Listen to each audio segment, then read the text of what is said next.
so basically you start off with a potato the size of your hand, just like this one. Then you choose a grater, just a normal home potato grater. You go for the middle.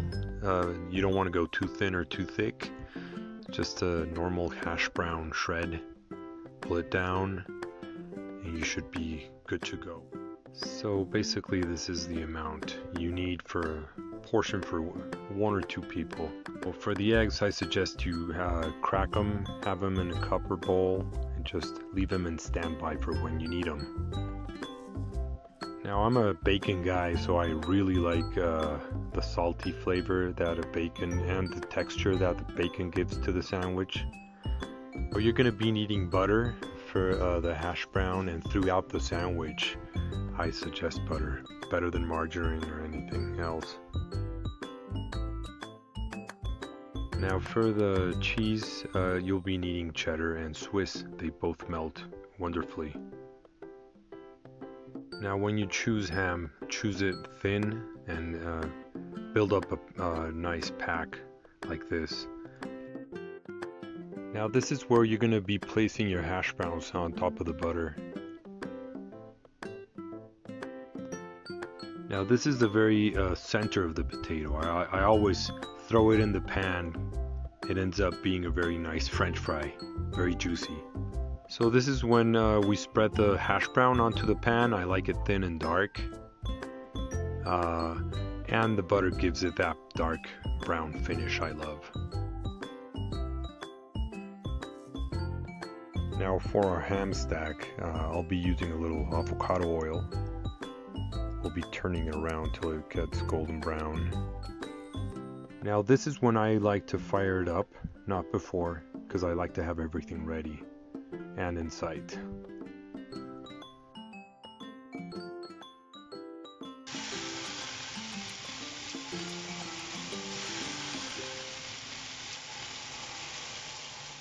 Now after you get that nice golden crunchy brown finish, you place the cheddar cheese on top so that the cheese starts melting. We're going to be shuffling in all the cheese as we go along.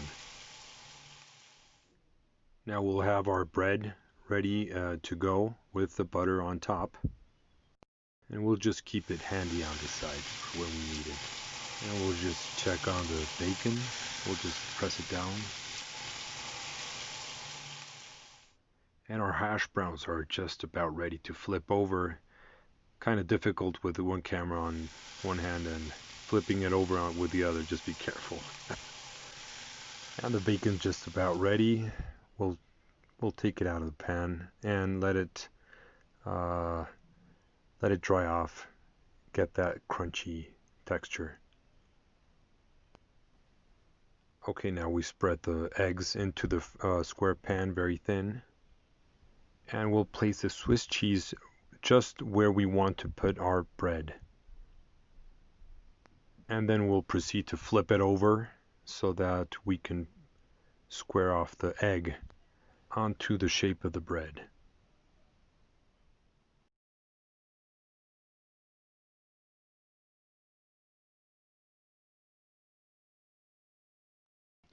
And again, we shuffle in a little bit more cheese so that we can take advantage of the temperature.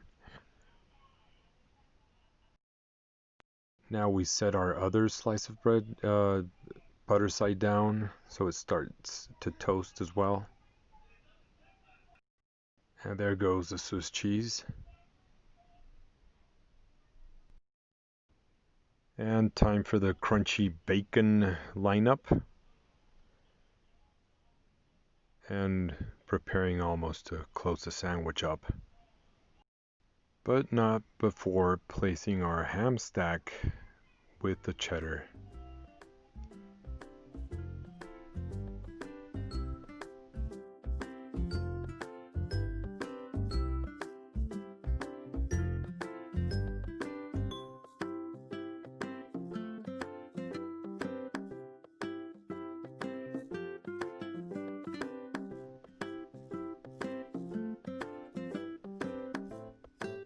And there we go, we have the final stage complete. Just make sure you press down on the sandwich so all the cheese joins in together with the rest of the sandwich ingredients.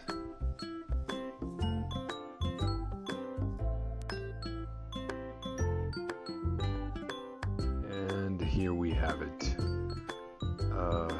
As you can see, all the cheese layering was well worth the effort. You can see all the cheesy, gooey texture. You can almost taste it just by looking at it. This by far is one of my favorite recipes. I hope you enjoyed it. Please hit the like button and please subscribe. There will be more recipes coming your way.